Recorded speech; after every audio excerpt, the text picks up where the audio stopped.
Oiê, meu nome é Maria Alice, eu sou doutora em Ética e Filosofia Política. Esse é meu canal. De vez em quando eu solto uns vídeos por aqui, tenho feito isso muito raramente, mas aproveitei a oportunidade de ter participado de uma aula magna para um curso de Direito para falar do cão-orelha e quis gravá-la para deixar aqui para vocês. Então, aconteceram alguns probleminhas com link e tudo mais, eu entrei e tal, mas acho que o conteúdo tá bom, então por isso eu resolvi postar aqui pra vocês.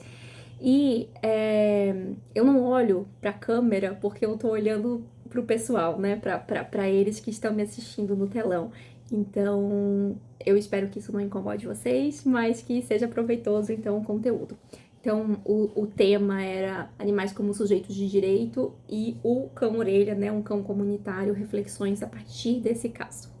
Então, espero que vocês aproveitem. Eu estudei o Hart na minha dissertação de mestrado, porque meu objetivo era entender o que é o direito, o que é o sistema jurídico. Com isso, eu estudei os positivistas, os juspositivistas, e percebi que existia um diálogo rico ali dentro desses autores, para entender qual é a relação entre o direito e a moralidade, qual é a relação entre o direito e os outros sistemas normativos.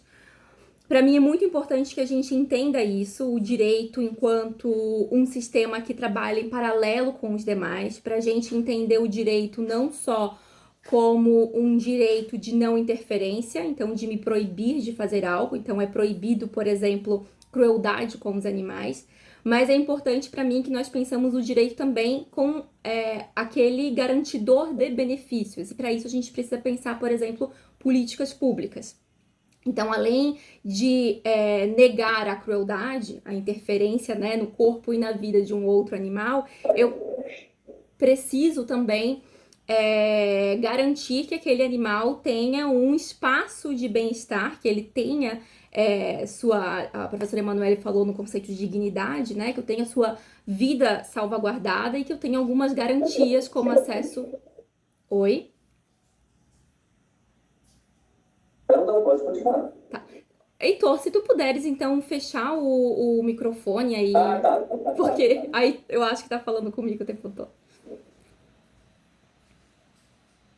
Então, eu preciso que a gente pense não só como um direito de não interferência, mas também um direito garantidor de benefícios que, de fato, modifiquem a vida daquele animal. Então, pensar acesso à saúde, pensar acesso à alimentação e assim por diante. Então, eu preciso pensar o direito de uma maneira mais alargada. Para isso, eu tenho que rever, então, essa teoria do direito, essa fundamentação do direito, né? Não só como os direitos surgem, mas como que eles se organizam, né? Então, Hart, dentro desse debate do positivismo, entendendo que o direito ele é separado da moralidade, mas que existe uma necessidade de relação, ele mostra pra gente a regra de reconhecimento.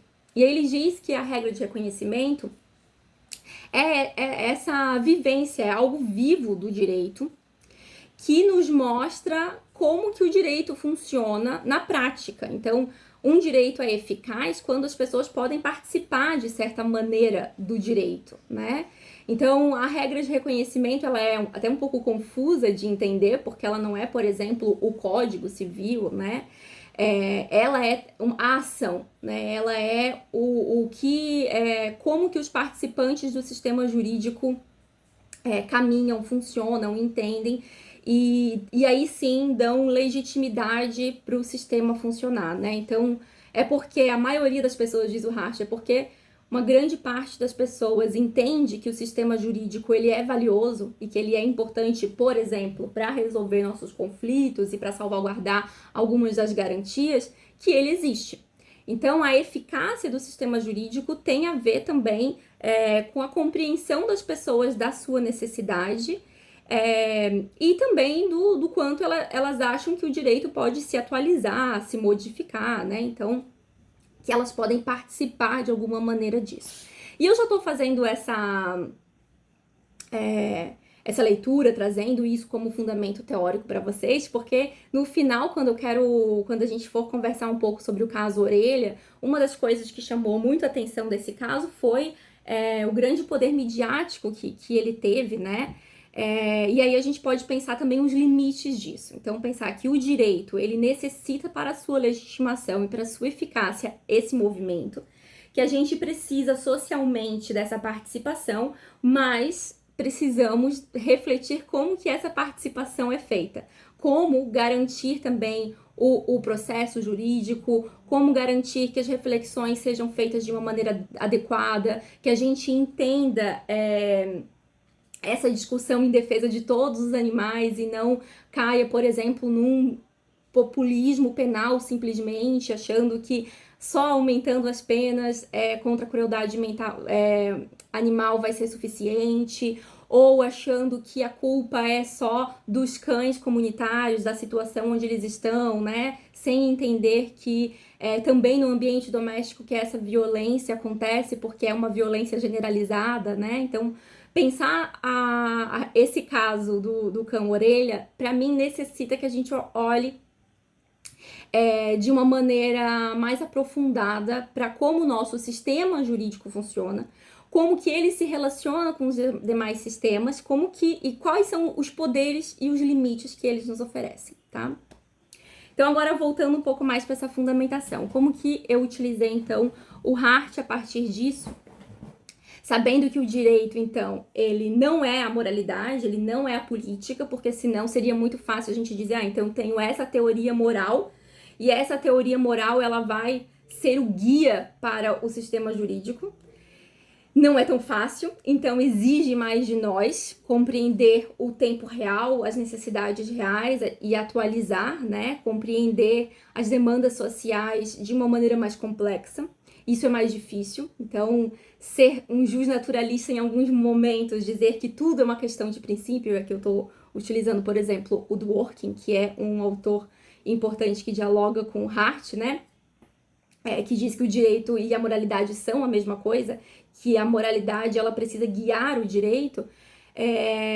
Para mim é importante que a gente olhe com cuidado e com crítica a essa defesa, porque a gente não pode depender de uma fundamentação moral, porque a gente vai ter que entender qual é a fundamentação moral, a gente vai ter que estudar ainda muito de ética. Então, só fazendo luz aqui dessa reflexão que, caso vocês tenham, né, em algum momento vocês vão estudar teoria do direito e filosofia do direito, e essa questão vai aparecer. E aí eu convido vocês a ter um olhar mais carinhoso com o juspositivismo, tal qual o Hart nos apresentou, porque nos dá essa responsabilidade de atuantes do direito. Então, entender o direito como algo diferente da moralidade faz a gente entender, de fato, como que o direito funciona. Mas vamos lá entender o que tem, então, em comum. Então, não é que o direito e a moralidade são a mesma coisa, mas que eles têm uma fundamentação em comum. É isso que o Hart nos fala. A existência do direito, do sistema jurídico, a necessidade da existência do sistema jurídico é o mesmo dos outros sistemas de regra. Então, é porque nós, e aí eles falam humanos, né? Eles, eu quero dizer aqui, Hart, Hobbes, alguns contratualistas, Hume, por exemplo, utilizam dessa argumentação, que é o conteúdo mínimo do direito natural. Então, eles dizem, existe um conteúdo mínimo de direito natural que é a partir das nossas características humanas. Quais são essas nossas características? Nós somos vulneráveis, nós somos em alguns momentos fortes, mas em outros fracos. Então, pensando nessa igualdade aproximada que todos os humanos possuem, que a gente precisa de regras que vão, por exemplo, inibir a violência. A gente vai ter que pensar como resolver conflitos, como salvaguardar direitos daqueles que estão em situação de maior vulnerabilidade. Outra característica, todos nós precisamos de alimentação, moradia, porque existe uma escassez de recurso. Então, a gente vai precisar também formular regras de como dividir recursos, por exemplo, né? Então, são características que eles chamam de verdades sobre a natureza humana.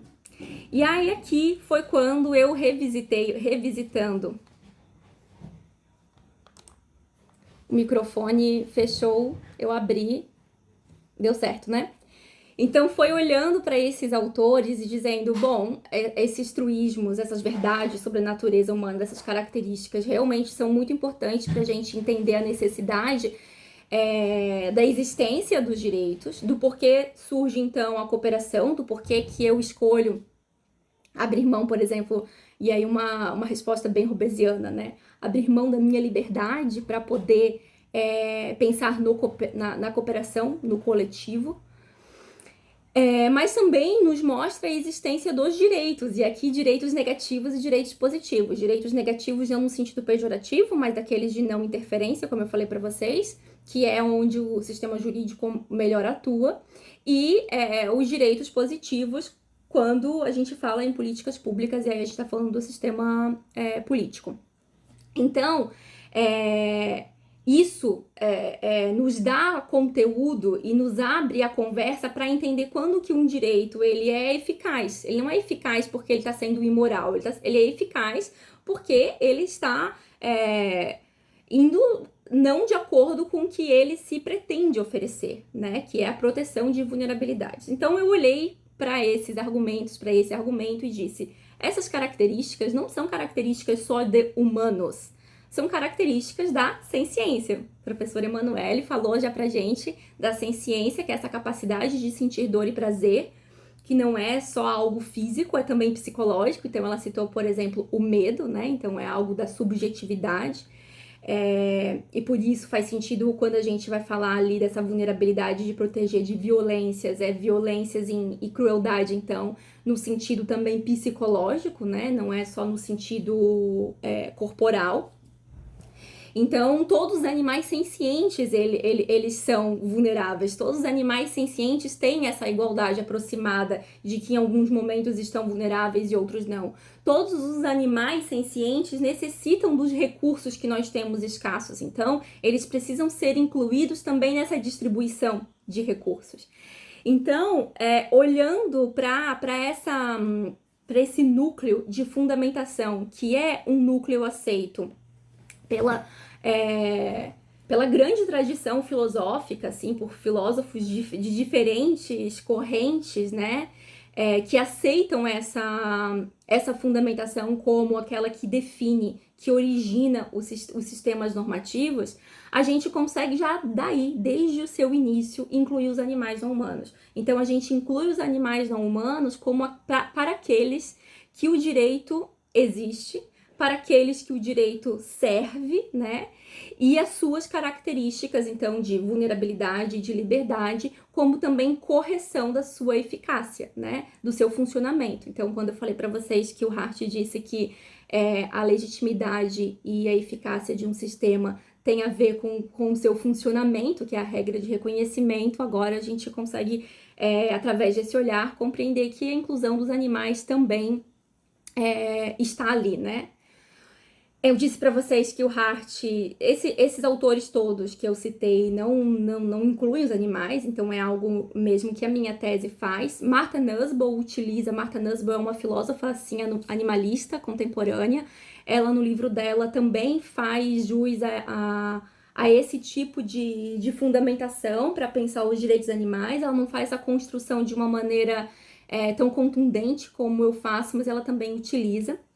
Mas o Hart, o que me deu a ideia de trabalhar isso, a Nussbaum eu vi depois, foi um artigo do Hart que, em nota de rodapé, quando um artigo chamado, uma pergunta, o título, Há Direitos Naturais? E aí ele diz que o único direito natural é a liberdade. Então, por conta dessa liberdade de eu poder, né, por exemplo, sair na rua e ter um tipo de... E aí pensando aqui, o Hart não é um contratualista, mas ele se relaciona com esses filósofos que pensam um contrato social, né? Então, vou usar um exemplo aqui bem contratualista. Eu poder sair na rua e ter a minha liberdade de ir e vir preservada, eu ter uma garantia tácita, né, implícita à existência da sociedade, que eu posso andar na rua e, teoricamente, eu não vou ser violada. Se eu for violada, a gente vai ter, então, através dos sistemas, maneiras de punir aquele outro para mostrar que aquilo não deve ser feito, né? Então, a liberdade, não só nesse sentido físico, mas em todos os sentidos de garantir a nossa existência, para o Hart, então, é esse suprassumo do que a gente tira desse conteúdo mínimo. E liberdade, segundo ele, aí em nota de rodapé ele fala, os animais possuem liberdade. Se a gente for pensar a característica da liberdade como definidor de direitos, os animais poderiam ter direitos. Eles não têm porque escolhemos socialmente não atribuir direitos a eles. Então, ele poderia ter dito, não, os animais não possuem porque os contratos que foram feitos atualmente têm um olhar especista. E o que significa o especismo? O especismo é um conceito criado por Richard Wilder para dizer que essa exclusão dos outros animais acontece sem nenhum tipo de argumento moral. Então, a gente tem alguns autores, como, por exemplo, Kant, que vai criar o termo dignidade, que vai usar artifícios da subjetividade, enfim, para poder dizer que apenas os humanos possuem dignidade. E aí a gente tem uma grande tradição, inclusive jurídica, baseada nisso, né? De que o direito serve para aqueles que podem se comprometer, que têm responsabilidade, que pensam num direito correlato, um direito que também dá dever. Então, exclui dali não só animais, por conta dessa visão pensada na característica dos humanos, que não é só essa característica de liberdade, é uma característica específica de humanos adultos, né, com capacidade de escolha, que não é essa característica geral que normalmente é feita. Então, é um passo mais específico e um passo, de fato, para que só os humanos e alguns humanos sejam incluídos dentro do sistema normativo, dentro do sistema jurídico, inclusive. Então, o Hart, nesse artigo, ele discute isso, né? A importância da gente pensar essas características gerais. E para pensar um direito que faça sentido para crianças, para humanos também, que são incapazes de escolhas, enfim, não só limitado a humanos adultos. Então, ele não usa o termo especista, mas ele diz que o direito, quando não entende a liberdade nesse sentido, né, geral como definidor, e não uma liberdade moral, né, mas uma liberdade geral, uma liberdade física, psicológica, mas não necessariamente uma liberdade de responsabilidade moral, quando ele não entende isso, ele é por uma escolha arbitrária, porque a maneira, o mecanismo que o sistema jurídico se coloca, ele, de uma maneira geral, se a gente não pensa em direitos especiais, esse é o termo que ele utiliza para a gente falar de contratos, por exemplo, com pessoas que precisam se responsabilizar, né? Esse é um serviço que o direito faz, mas o direito não se restringe a isso. É importante que a gente pense o direito de uma maneira geral. E o direito, de uma maneira geral, inclui, né, humanos não capazes de escolha e, portanto, esse conceito de liberdade geral que também então, estendido aos animais. Então, o Hart não tem essa defesa, como eu falei para vocês, né, desse disclaimer inicial, mas ele nos dá essa possibilidade, sobretudo, sobre essa nota de rodapé, da gente pensar esse direito de uma maneira ampla. Então, gente, pensar a inclusão dos animais e pensar, então, um direito como aquele que leva em consideração desde sempre a inclusão desses animais para a sua existência, para a criação do que é justo ou não, do que o que deve ser defendido, para criar regras, é muito importante, né? Então, quando a gente vai pensar o direito animal, é muito importante que a gente pense desde o início, dessa retomada da fundamentação, porque se a gente pensa ele em etapas, pense o direito animal como algo separado, ele vai ser fragmentado e ele vai ser insuficiente, né? Então a gente precisa olhar para o início, para a compreensão do que é o direito. É muito importante que a gente tenha uma defesa e uma compreensão para que serve o sistema jurídico. Porque é dali que a gente vai tirar os nossos argumentos de como o sistema vai ser corrigido, de como o sistema vai ser legítimo e de como essa movimentação, como esse diálogo vai ser feito com a sociedade. Então, se o direito, ele é um direito vivo, ele precisa da ação social, né? Ele precisa do reconhecimento e da participação social, a gente precisa pensar também nos seus limites, né? Porque nem todo mundo vai estudar direito como vocês, né? Escolheram e optaram em estudar direito. Nem todo mundo entende da importância do processo penal, da importância de alguns aspectos de imparcialidade do processo penal. Nem todo mundo compreende, de fato, como o direito funciona, tem essa visão do toda.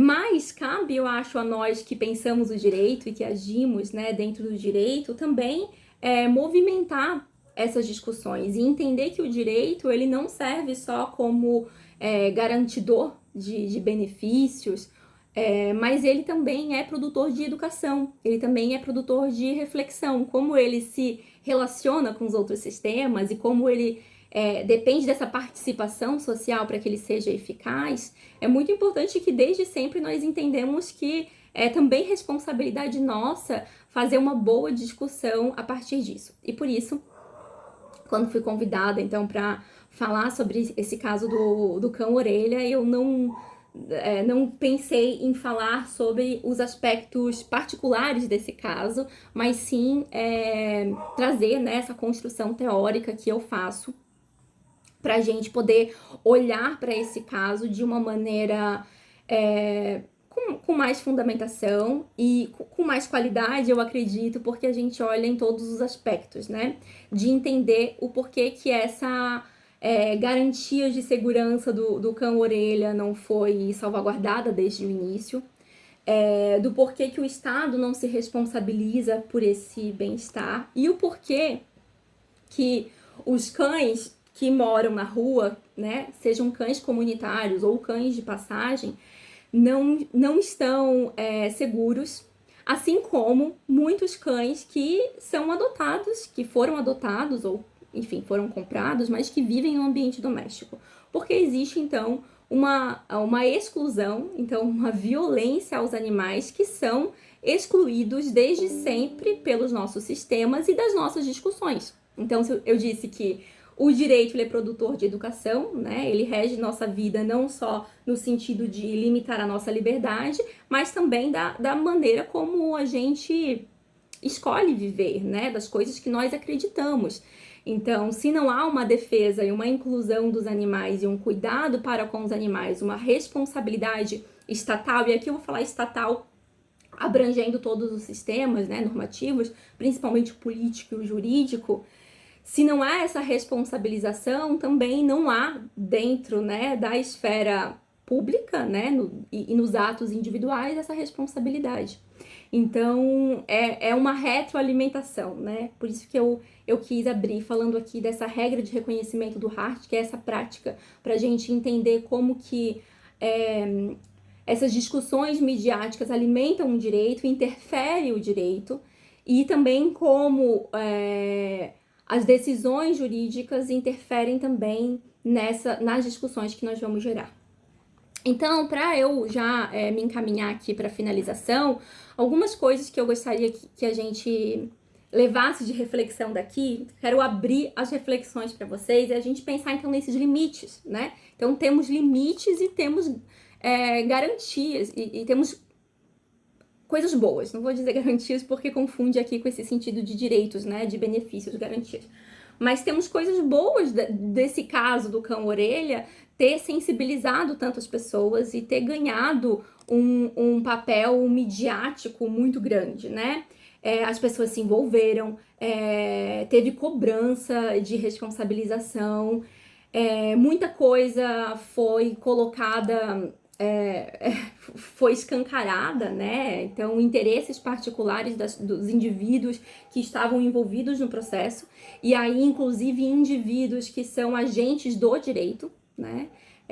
Como, por exemplo, o delegado, né? Que agora foi afastado, e foi afastado não só porque muitas coisas de interesse particular dele foi descoberto ali, mas também porque ele mesmo pediu o afastamento para iniciar uma campanha política logo mais, né? Então, quando a gente fala desse poder midiático, não tem só coisas positivas da sociedade, então, né, podendo falar mais do assunto e refletir mais sobre o assunto, mas também tem esse espetáculo que é feito, né? E esse espetáculo que pode comprometer o processo, mas também pode fazer com que as pessoas que estejam envolvidas no processo se aproveitem disso, então, para participar desse espetáculo, né? Então, não tô com isso dizendo que a gente não deve fazer essas discussões e que não foi bom que as pessoas se comoveram com isso, mas é justamente provocar para a gente pensar os limites que isso precisa ser consciente, né? Como que nós vamos responder a esse espetáculo, a essa espetacularização. A gente vai aproveitar o espaço para entender de fato como que o direito pode ajudar todos os animais, como que o direito pode, de fato, modificar essa violência estrutural que os animais sofrem, né? Essas opressões que o animal sofre em todos os momentos. O animal, ele é produto, o animal é propriedade. Não só cães, mas outros animais, por exemplo, que têm níveis de senciência maior, inclusive, do que cães, né? Então, se a gente sensibiliza com cães, que ótimo, mas a gente também precisa compreender que bovinos, por exemplo, são tão inteligentes quanto, porcos são tão inteligentes quanto, então a gente precisa também estender o nosso olhar para outros animais, né?